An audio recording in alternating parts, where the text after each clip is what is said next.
Hello guys, आज हम आ गए एक और क्वेश्चन के साथ जो कि कॉन्टिन्यूटी एंड डिफरेंशिएबिलिटी वाले चैप्टर का है।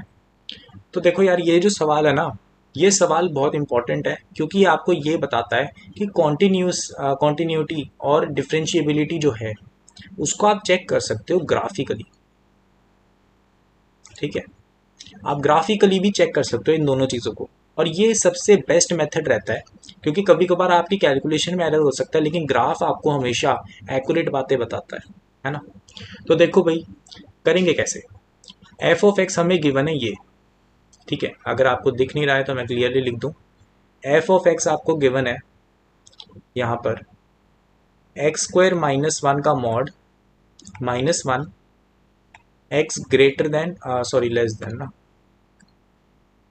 लेस देन और इक्वल टू वन के लिए, और x ग्रेटर देन वन के लिए क्या क्या क्या कहा हुआ है कि 2x माइनस थ्री का mod minus x minus to का मॉड, ये कहा हुआ है। तो देखो करेंगे कैसे। आपको पता है कि ये आफ्टर ऑल किसी इंटरवल पे एक लाइन की इक्वेशन है ना, लीनियर इक्वेशन है, लाइन की इक्वेशन है। तो आपको इसको डिफरेंट इंटरवल्स में तोड़कर एक लाइन का ग्राफ बना सकते हो आराम से। ये भी कुछ वैसा सही है। ठीक है, इंटरवल देखना यहाँ पे भी। तो आपको क्रिटिकल पॉइंट्स निकालने होंगे। मॉडुलस में आपने चैप्टर में पढ़ा होगा कैसे निकालते हैं। देखो यहाँ पर कैसे करेंगे। यहाँ पर हम क्या करेंगे, इस मॉडुलस वाली चीज़ को जीरो करेंगे, एक्स स्क्वायर माइनस वन को जीरो रखेंगे। तो आपके पास आ गया x equal two plus minus one. अब क्योंकि यहाँ पर आपके बात ही लेस देन और इक्वल टू वन की बात हो रही है ना, तो आपके पास आ गया कि दोनों है, दोनों पॉइंट्स पे होगा। तो एक्स जब आपका बिटवीन वन और माइनस वन है, ठीक है, वन को इंक्लूड कर देते हैं, माइनस वन को इंक्लूड कर देते हैं, तो हमें ये पता लगेगा कि इस डोमेन के अंदर आपके पास जो फंक्शन आएगा वो क्या आएगा। अ, आपके पास आ जाएगा एक्स स्क्वायर जो है वो फ्रैक्शन हो जाएगा और फिर वो माइनस वन नेगेटिव हो जाएगा। ठीक है, तो आपके पास आ जाएगा वन माइनस एक्स स्क्वायर, मतलब ऑपोजिट खुलेगा वो मॉडुलस, फिर माइनस वन, वो हो जाएंगे सब्ट्रैक्ट, तो माइनस एक्स स्क्वायर का जो ग्राफ है वो बन जाएगा। ठीक है, फिर आपको एनालाइज करना है। अच्छा, फिर हमारे पास आ गया कि x अगर लेस देन माइनस वन हो फिर वो वैसे ही खुलेगा। ठीक है, तो आपके पास आ जाएगा एक्स स्क्वायर माइनस वन का ब्रैकेट माइनस वन, तो एक्स स्क्वायर माइनस टू का ग्राफ बनेगा। ठीक है, तो आपने पहले वाले को तो तोड़ दिया, अब दूसरे वाले को देखते हैं, इस वाले को देखते हैं। यहाँ पे दो आपके क्या कहते हैं क्रिटिकल पॉइंट्स हैं। एक होगा x equal to three by two, इससे आ गया ना, और एक यहाँ से आ जाएगा x इक्वल टू टू। तो इन पर आपको एनालाइज करना है। तो जब आपका x ग्रेटर देन वन है, यहाँ पे रुक जाओ, मैं इसको नीचे लिख देता हूँ ना, कन्फ्यूजन नहीं होगी, डिफरेंट कलर से लिखता हूँ। यहाँ पे x आपका ग्रेटर देन वन है, लेस देन आपका थ्री बाई टू है। ठीक है, थ्री बाई टू को इंक्लूड कर देते हैं, तो आपके पास क्या आ जाएगा। हाँ, आपके पास आ जाएगा कि ये जो चीज़ है, ये चीज़ तो पॉजिटिव खुल जाएगी, पॉजिटिव खुलेगी, वन रखेंगे नहीं, नेगेटिव खुलेगी ना, और ये चीज़ भी नेगेटिव खुलेगी। ठीक है, दोनों नेगेटिव होंगे, तो हमारे पास आ जाएगा three minus two x, minus में यहाँ पर आ जाएगा टू माइनस एक्स, तो यहाँ पे माइनस माइनस प्लस, तो यहाँ पर आ जाएगा माइनस एक्स, और यहाँ पर आ गया वन माइनस एक्स। ठीक है, वन माइनस एक्स आ गया यहाँ पर। फिर हमारे पास आ जाएगा कि अगर मेरा एक्स जो है वो greater than three by to है और लेस देन टू है, तो क्या होगा। तो ऐसा हो जाएगा कि टू से छोटा है, तो ये नेगेटिव हो जाएगा, ये पॉजिटिव हो जाएगा। फिर अपने पास आ जाएगा टू एक्स माइनस थ्री, और यहाँ पर आ जाएगा माइनस में टू माइनस एक्स, तो यहाँ पर आ जाएगा three x minus plus minus five आएगा, थ्री एक्स माइनस फाइव। फिर आप करोगे x जब आपका ग्रेटर देन टू है, वो फाइनल आ जाएगा, फिर तो दोनों ही पॉजिटिव खुलेंगे, तो आपके पास आ जाएगा two x minus three minus x minus two, तो आपके पास आ जाएगा थ्री एक्स माइनस वन। ठीक है, तो आपको सारा कुछ आपने एनालाइजेशन कर लिया। अब आपको नया डेफिनेशन लिखना है एफ ऑफ एक्स का। एफ ऑफ एक्स का नया डेफिनेशन, एफ ऑफ एक्स की नई डेफिनेशन लिखनी है पीस वाइज। तो सबसे पहले तो आपके पास रेंज क्या आएगी, लेस देन माइनस वन। तो अगर लेस देन माइनस वन है तो आपके पास क्या है, एक्स स्क्वायर माइनस टू, तो एक्स स्क्वायर माइनस टू का ग्राफ बनेगा। वैसे ही जब आपका x 1 और -1 के बीच में है तो आपका ग्राफ कौन सा बनेगा, -x²। ठीक है। फिर आपके पास ऐसा हो जाएगा कि क्या कहते हैं, यहाँ पर आपके पास आ जाएगा कि x अगर ग्रेटर देन 1 है, लेस देन आपका इक्वल टू 3/2 है। फिर आपके पास x आ जाएगा जो यहाँ पर ऐसे है, और ये ग्रेटर देन 3/2, ये इक्वल टू 2। फिर आपके पास आ जाएगा x ग्रेटर देन 2 वाले। ठीक है। तो इतनी सारी डेफिनेशंस आनी है, इसको ऐसे कर लेते हैं। फिर अपने पास आ जाएगा, यहाँ पर हमने डेफिनेशन क्या बनाई थी, 1 माइनस एक्स, तो यहाँ पर आ जाएगा 1 माइनस एक्स। और फिर अपने पास जो 3/2 से 2 तक था उसमें 3x-5, 3x-5, यहाँ पर 3x-1। ठीक है। तो आपने नई डेफिनेशन बना ली, ये आपका फंक्शन है जो ओवरऑल है।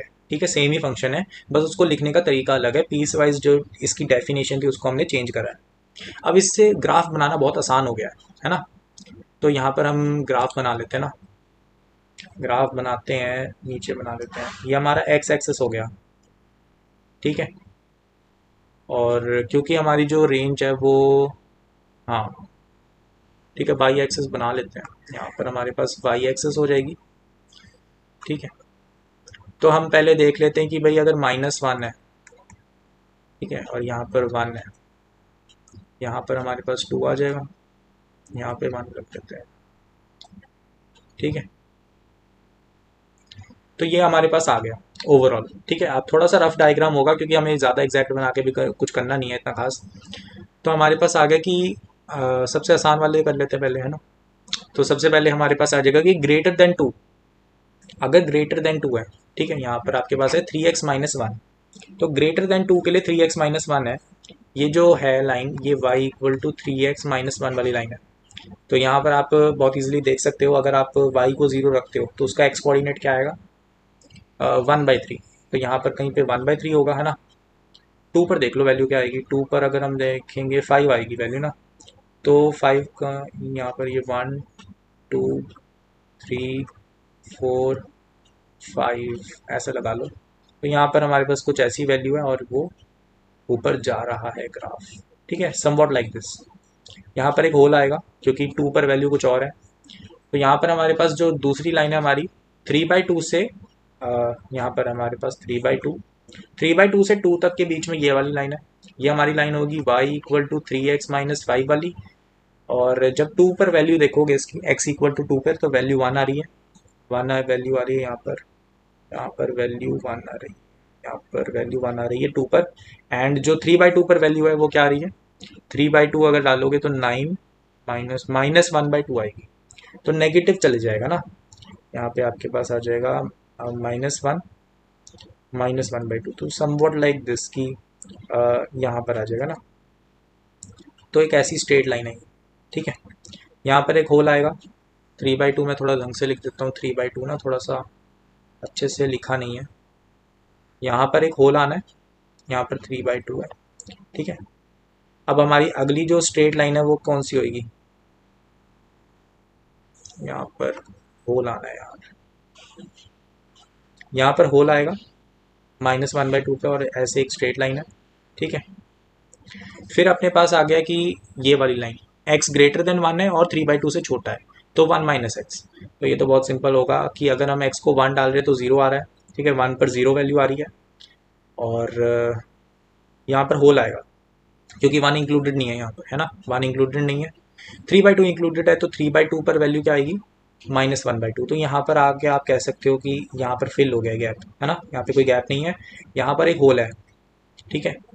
तो यहाँ पर एक थोड़ा सा ब्रोकन लाइन बना देता हूँ, यहाँ पर होल है। ठीक है, यहाँ पर ध्यान रखना होल है एक। फिर अपने पास आ गया कि अगली लाइन कौन सी है बना, हाँ, -1 से 1 तक -x²। तो हमारे पास ये एक ग्राफ होगा y इक्वल टू -x² वाला, -x²। तो हमारे पास y हमेशा नेगेटिव रहेगा, x² का ग्राफ है। सो हाँ, मतलब एक डाउनवर्ड पैराबोला होगा। तो जब x इक्वल टू 1 की बारी आएगी, तो वो एक -1 देगा ना, तो यहाँ पर कुछ वैल्यू आएगी। थोड़ा सा ग्राफ हो सकता है ना मेरा बेकार बने, लेकिन मतलब बस हमारा जो मेन पर्पस है वो सॉल्व होना चाहिए, जो कि क्या है, हाँ, मेन पर्पस हमारा ये है कि हमारे पास आंसर आना चाहिए। ठीक है, आंसर आना चाहिए, बस मेन पर्पस ये है। ठीक है, तो यहाँ पर ये दोनों इंक्लूडेड है, और आप यहाँ पर देख सकते हो 1 पर भी डिसकॉन्टीन्यूटी है। फिर आपके पास क्या आ जाता है, फिर आपके पास आ जाता है कि भाई -1 से क्या है, नया ग्राफ है एक x Y equal to x² -2 वाला। तो ये एक स्ट्रेट फॉरवर्ड पैराबोला है, लेकिन -2, तो कैसा रहेगा ये कि y इक्वल टू x² तो कुछ ऐसा होगा, है ना। फिर आपने उसका y कोऑर्डिनेट घटा दिया 2 पर, तो वो कुछ, हाँ ठीक है, आप करोगे ये -1 आएगा ना, x इक्वल टू -1 पे ये -1 ही आएगा। ठीक है, तो समवॉट लाइक दिस कि यहाँ से ऊपर की तरफ जाएगा। ठीक है, ऐसा होगा। ठीक है, पैराबोला ही है, ज़्यादा कुछ नहीं है इसमें। ठीक है, सो अब मैं चाहता हूँ कि इस ग्राफ को देखकर आप बताओ कहाँ कहाँ कॉन्टिन्यूटी है, कहाँ कहाँ डिसकॉन्टिन्यूटी है। ठीक है, कहाँ कहाँ डिसकॉन्टिन्यूटी है, कहाँ कहाँ नॉन डिफरेंशिएबिलिटी है। कॉन्टिन्यूस देखना बहुत आसान है। देखो यहाँ पर आपको कुछ नहीं करना, बहुत सिंपल।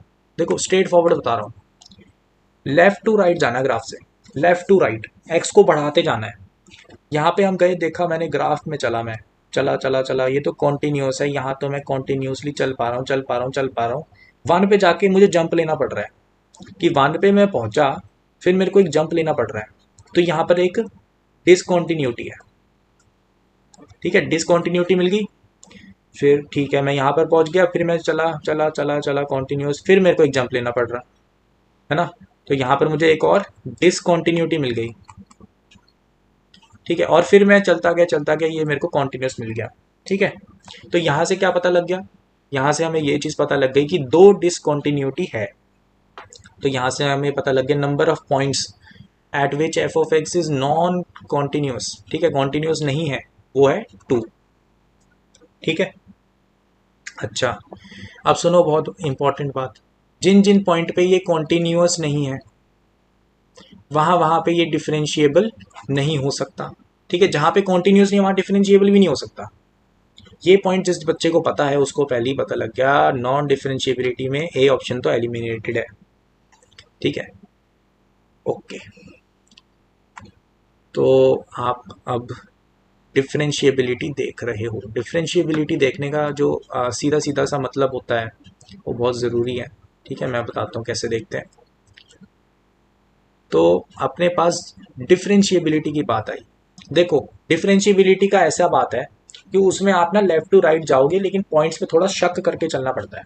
तो देखो भाई, यहाँ से मैं आया आया आया आया, left to right, left to right, मेरे को यहाँ पे इस पॉइंट पे शक हुआ कि कहीं ना कहीं एक ड्रास्टिक चेंज ना हुआ हो स्लोप में।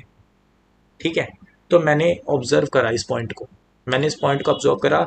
मैं लेफ्ट हैंड साइड से आया, मैंने देखा मेरी स्लोप जो है ना, मेरी स्लोप कुछ ऐसी बन रही है। फिर मैं राइट हैंड साइड से आया, मैंने देखा मेरी स्लोप कुछ ऐसे बन रही है। फिर मुझे पता लगा मेरी स्लोप जो है ना, सॉरी यहाँ पर ऐसे बन रही है। मेरी स्लोप इतना चेंज हो गई, इतना ज़्यादा चेंज आ गया। मेरा तो चेंज बिल्कुल छोटा सा, ठीक है, बिल्कुल छोटा सा होना चाहिए था। ठीक है, जैसे यहाँ पर आ रहा है, देखो यहाँ पर मैंने एक पॉइंट पे करा, दूसरे पॉइंट पे इतना आ गया। ठीक है, इतना छोटा सा चेंज होना चाहिए था, लेकिन यहाँ पर बहुत ज़्यादा है। तो इसका मतलब क्या हुआ, यहाँ पे तो नॉन डिफरेंशिएबल है, तो ये पॉइंट पे नॉट डिफरेंशिएबल, ये वाला पॉइंट हो गया। ठीक है, वैसे ही मैं चलता गया चलता गया चलता गया, मुझे इस पॉइंट पे शक हुआ। लेकिन आपको पता है y इक्वल टू x² जो होता है वो काफ़ी एक स्मूथ कर्व है। तो यहाँ से आप यहाँ से कर्व पे आए और यहाँ से गए, तो एक बहुत ही तुम कह सकते हो स्मूथ कर्व है। यहाँ पर कोई डिफरेंशिएबिलिटी रूइन नहीं हो रही है, यहाँ पर डिफरेंशिएबिलिटी एग्जिस्ट करती है। ठीक है, आप यहाँ पे ऑब्वियसली कहते हो कि इसकी स्लोप 0 आती है ना, लेकिन यहाँ पर 0 नहीं आती है, नो, है ना। तो ये चीज़ थोड़ा सा ध्यान रखना है। ठीक है, तो यहाँ पर डिफरेंशिएबिलिटी में शक तो हुआ था, लेकिन यहाँ पर डिफरेंशिएबल निकल गया, तो यहाँ पर नहीं आएगा। फिर आगे आगे मैं चलता रहा, यहाँ पर शक हुआ, यहाँ पे तो कॉन्टिन्यूस नहीं है, तो यहाँ पे तो डिफरेंशिएबल वैसे ही नहीं होने वाला, डिफरेंशिएबल होगा ही नहीं। फिर मैं चलते गया मुझे यहाँ पर शक हुआ, मैंने देखा यहाँ पर स्लोप ऐसे आ रही है, यहाँ पर स्लोप ऐसे आ रही है, इतना बड़ा चेंज हो गया, यहाँ पे भी डिफरेंशिएबल नहीं है भाई। ठीक है, वैसे ही मैं चलता गया, यहाँ पे तो कॉन्टिन्यूटी नहीं है, यहाँ पे फिर डिफरेंशिएबल नहीं होना है। फिर मैं चलता गया, ईजी हो गया। तो आपको पॉइंट्स देखने, कितने पॉइंट हो गए, एक आ गया -1 वाला, एक आ गया 1 वाला, एक आ गया 3/2 वाला, एक आ गया 2 वाला। तो 4 पॉइंट्स आ गए आपके पास। तो आपके पास आंसर क्या आ गया, आंसर आ गया आपके पास मोर देन 3। ठीक है, 4 पॉइंट्स आ गए आपके पास, तो आपका आंसर डी ऑप्शन हो गया। ठीक है, तो ऐसे चेक कर सकते हो आप ग्राफिकली कि कैसे कॉन्टिन्यूटी चेक होती है, डिफरेंशिएबिलिटी चेक होती है। डिफरेंशिएबिलिटी का ये हो रहता है कि आप लेफ्ट टू राइट जाओ, किसी पॉइंट पे ना ड्रास्टिक चेंज की उम्मीद लग रही हो, वहां पे चेक करना पड़ता है। ठीक है, जैसे ये y=x² है ना, यहाँ पे आप चेक करोगे डिफरेंशिएबल निकल जाएगा। ठीक है, यहाँ पर स्मूथ है ये कर्व, लेकिन जहाँ पे ड्रास्टिक चेंज है, शार्प कर्व है, वहां पर डिफरेंशिएबिलिटी नहीं होती है। ठीक है, तो वहां पे आप डायरेक्टली कह सकते हो। जैसे आपका एक और मैं फंक्शन बताता हूँ, जैसे आप मान लो मॉड ऑफ एक्स है, तो वहां पे आपके पास ऐसे आता है ग्राफ ना, एक वी टाइप स्ट्रक्चर होता है। तो आप यहाँ पे ड्रास्टिकली देख सकते हो कि x=0 पर, यहाँ पर आप देख सकते हो यहाँ पर स्लोप ऐसे है, यहाँ पर स्लोप ऐसे है, तो एक ड्रास्टिक चेंज हुआ है।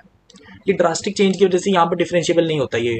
ठीक है, ये वाला जो फंक्शन होता है ना f(x)mod(x), ये डिफरेंशिएबल नहीं होता x=0 पे, इसी रीज़न की वजह से।